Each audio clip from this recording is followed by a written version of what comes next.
Christopher Thunder here with another video short that is too short. Something about your tires and your tire choices.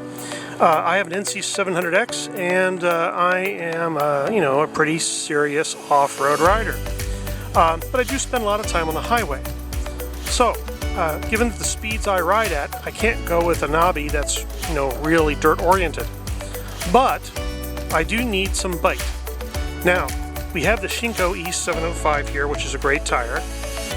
We also have the Shinko E700, which is another great tire, just not nearly as highway oriented.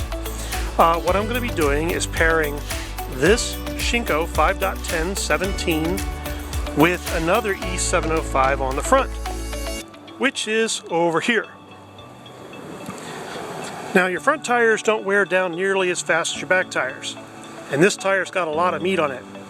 So, when I ride off-road, I'm going to be doing really good pairing that up with this E700, and I'm really going to enjoy it. So, mix and match out there and have a great time with your off-road riding on your NC700X. And thank you again from Rider of the Storm and Christopher Thunder.